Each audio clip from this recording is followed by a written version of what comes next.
Welcome to Kenwillyn Farm. Today I'm going to show you how I bake sourdough bread for my family. Here is my unfed starter. I keep it in the fridge and pull it out anywhere from 12 to 24 hours before I want to use it. I start off with a clean mason jar. I put it on the scale and tare it to 0. To feed the starter and make her active, I add 100 grams of unfed starter, 100 grams of unbleached all-purpose flour, and 100 grams of lukewarm water.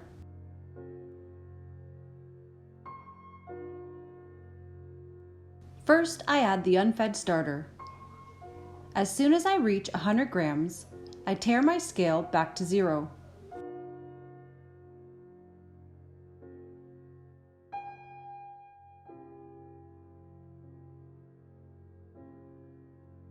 The next ingredient consists of 100 grams of unbleached all-purpose flour. I want to talk about the measurements a little bit. These measurements don't have to be exact. You can go a little bit over, like 100 grams 0.2 or 0.4. In my experience, I haven't noticed a difference in a bake if I accidentally went over a little bit. Next is 100 grams of lukewarm water. I like to use warm water just to give the starter a jump start on doubling.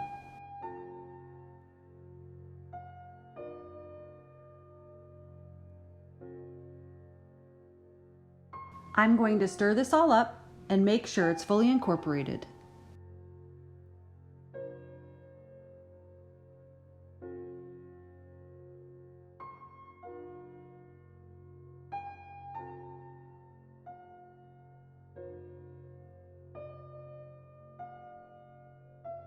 What I'm looking for here is a pancake-like consistency.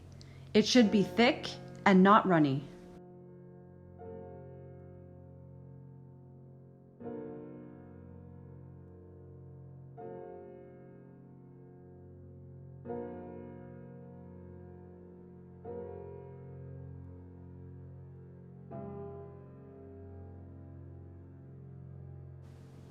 I like to scrape down the sides of the jar and put an elastic band where the starter is sitting.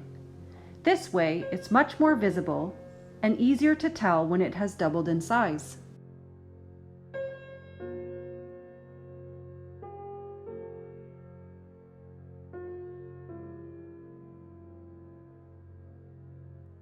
I'm going to cover this loosely and let it sit at room temperature until it is doubled.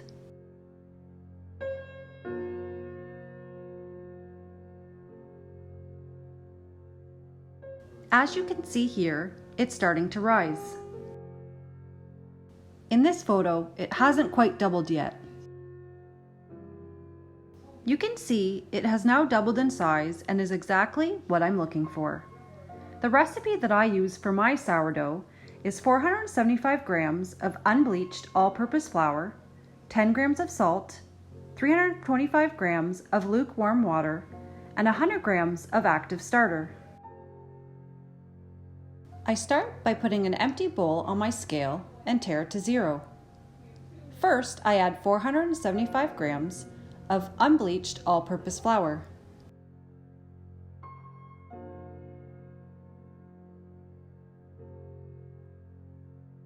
Next, I add 10 grams of salt.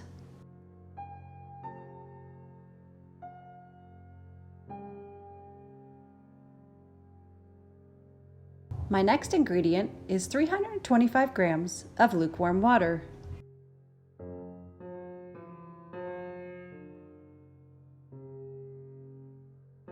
Here is my active starter. You can see it's bubbly and it smells delicious.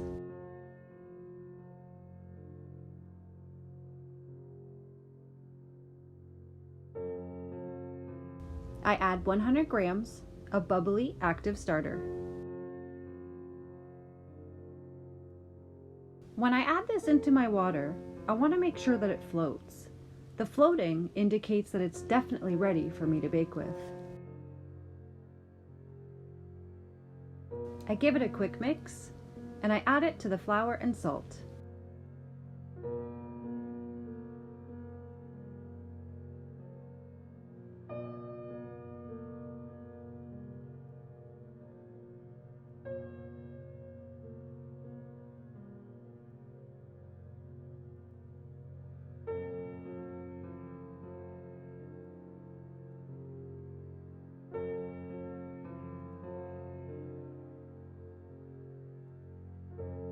I use the spatula to pat the flour down into the mixture so it can get absorbed by the water.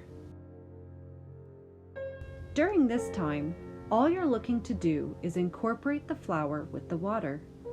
I try not to be too aggressive when mixing because at this point, we're just looking for a shaggy dough consistency.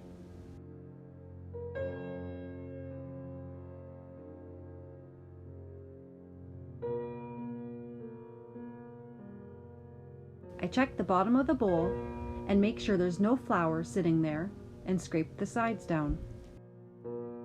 The flour will eventually get absorbed by the water, so no need to worry at this point. I made these homemade bowl covers out of 100% cotton. I find that they work perfect for this project. Let me know in the comments if you'd like to see a video of how I made them. We're going to cover this and let it rest for 30 minutes before we go on to the next steps.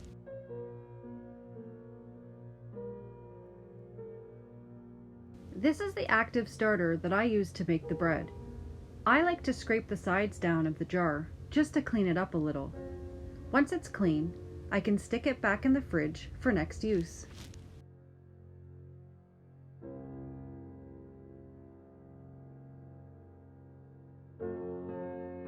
It's been 30 minutes and our next step is the stretch and folds. We're going to do 4 sets of 4 stretch and folds in 30-minute intervals. The purpose of the stretch and folds is to develop the gluten.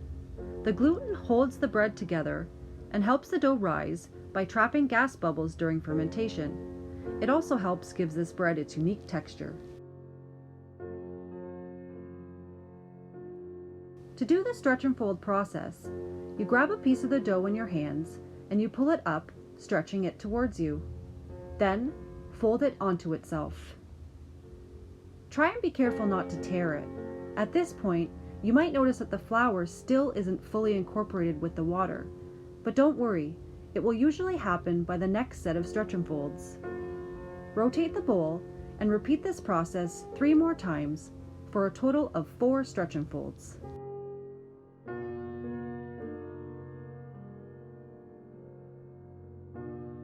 Grab the dough and pull it up towards you. This process will get much easier as the gluten starts developing in the dough. The next set of stretch and folds, you'll see a huge difference and will already be able to see the difference in the elasticity. I'm going to cover this and let it rest for another 30 minutes.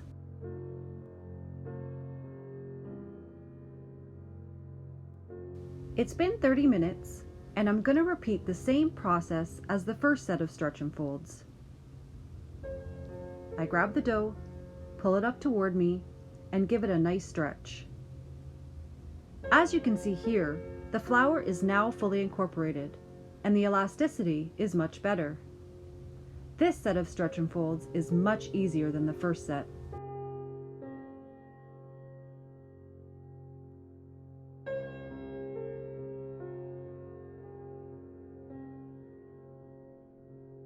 I keep a bowl of water near me. That way, if I find the dough sticking to my hands, I just give them a quick dip.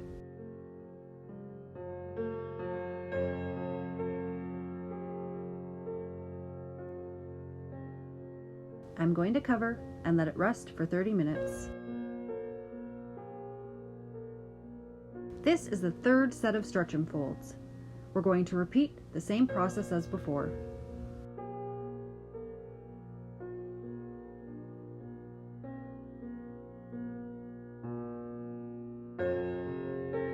The dough is now nice and smooth and becoming very elastic.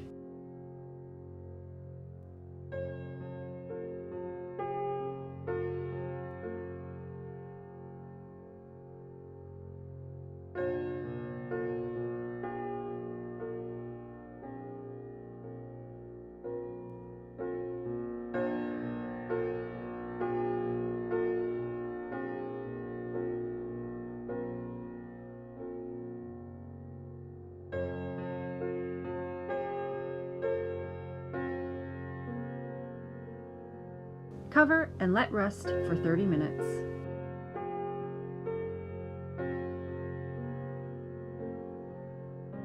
This is the fourth and last set of stretch and folds.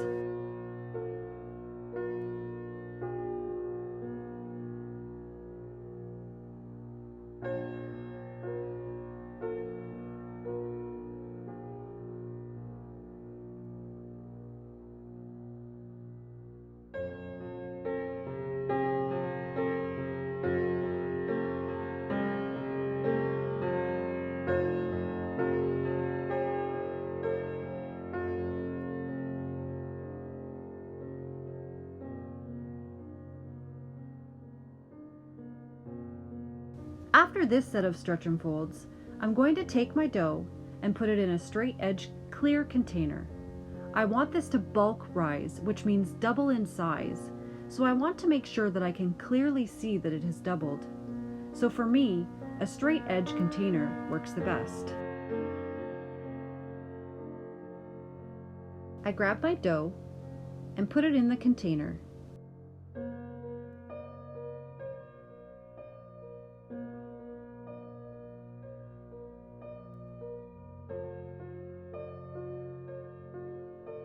I put an elastic at the top where the dough is highest, not where the dough hits the sides. I cover the container, leave it on my counter, and let it double in size, also known as bulk rise. Now, depending on the temperature of your home, the bulk rise time will vary. This is 3 hours since putting the elastic on, and my house is usually pretty warm in the winter. We use wood to heat our home, so our inside temperature is around 70 to 74 degrees. This is now 2 more hours later, for a total of 5 hours to bulk rise. Just remember that temperatures fluctuate and every home is different, so every bake will be different. The time to double will vary almost every time. Here, you can see the dough is doming on the top, which is exactly what I'm looking for. For this next step, I'll need flour for dusting, a bench scraper, some rice flour, a tea towel or cotton cloth, and something to put my dough in to cold proof in the fridge overnight. Some people use a banneton. I just use a small crock pot insert. What I'm going to do here is create tension and shape the dough. The better the tension, the better the dough retains its shape while baking. Building tension also enhances the oven spring. The oven spring is that first rise in the bread before the crust hardens. It's usually the first 10 minutes or so of baking.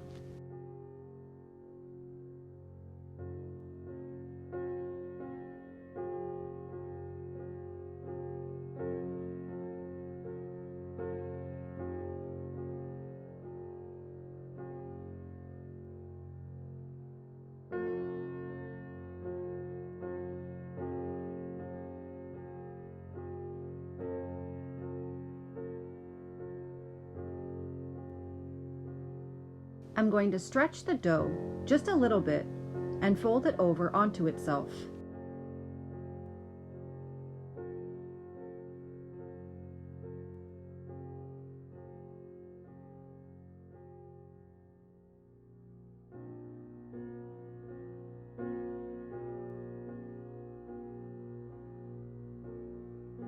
I'm rolling it loosely, trying not to be too aggressive, as I don't want to pop any air bubbles.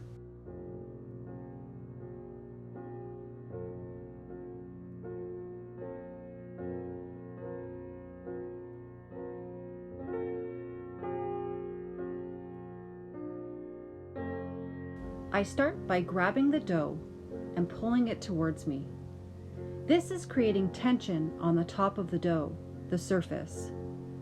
It might take a few times doing this, but you'll notice the more you do it, the tighter the dough will get.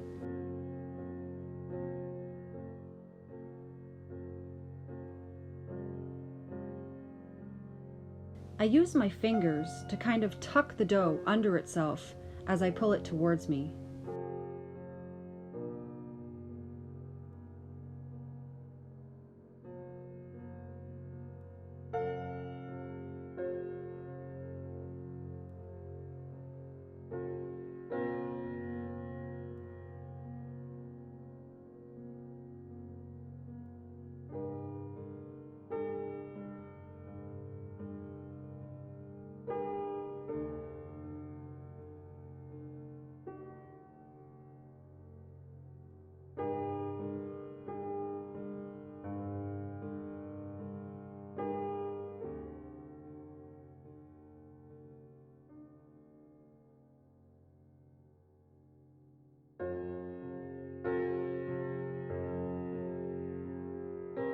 You can see here that it's starting to hold its shape and is looking nice and smooth on the surface.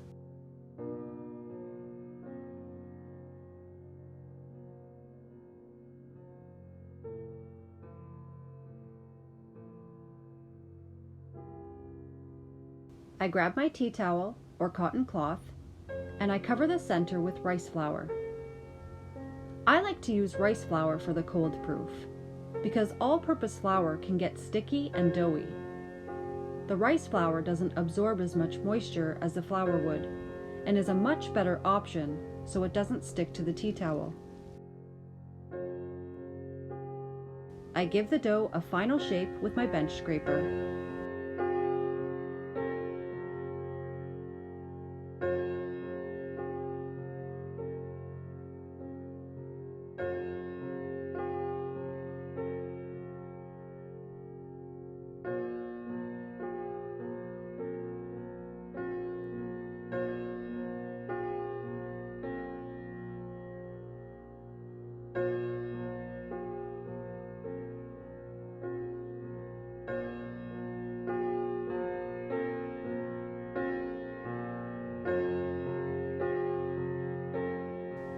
I set my dough on the floured tea towel and give it a little stitch before I cover it up to help keep the tension.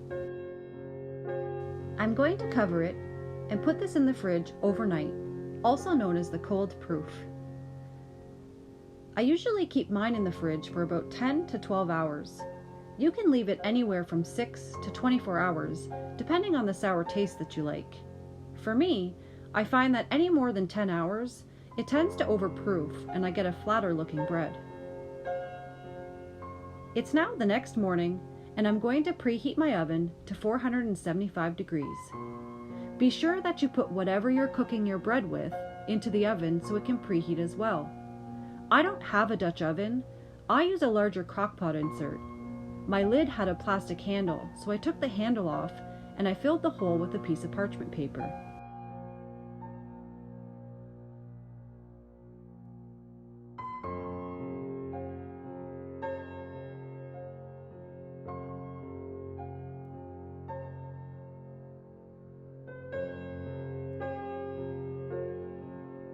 I made myself a cutout piece of parchment paper that fits my crockpot perfectly.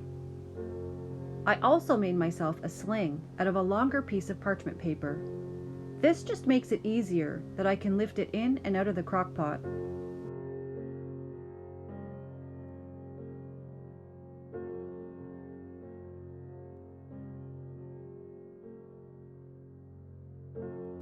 I like to dust off any remaining rice flour and add a fresh layer on top.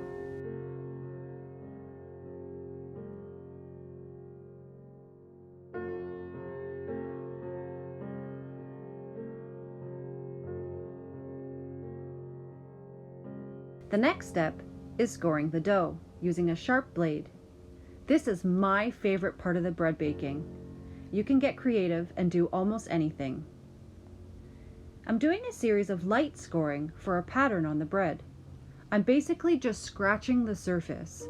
You don't want to go too deep for these scores, otherwise the pattern won't turn out very nice.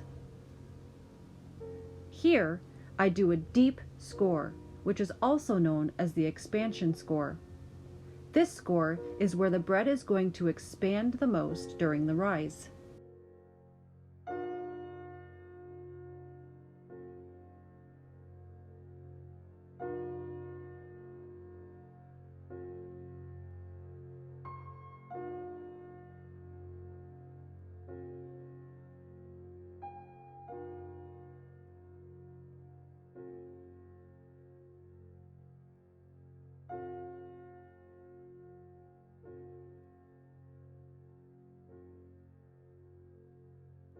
I lift the dough using my homemade sling and I put it in the preheated crockpot. Remember to put the lid on. The lid is creating that steam that it needs to have a nice rise during the first stage of baking.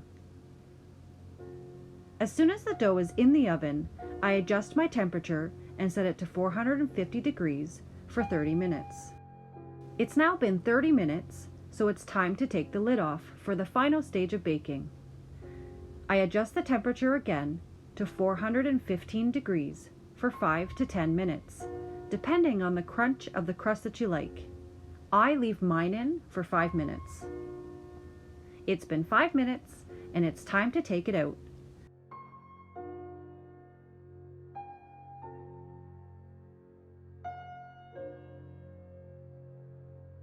This bread turned out absolutely perfect.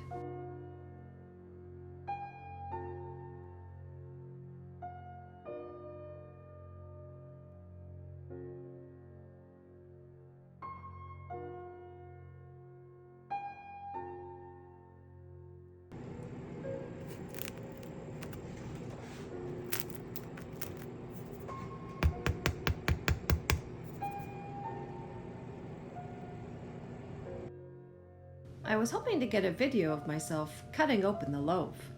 Unfortunately, my family got to the bread before I could take any videos.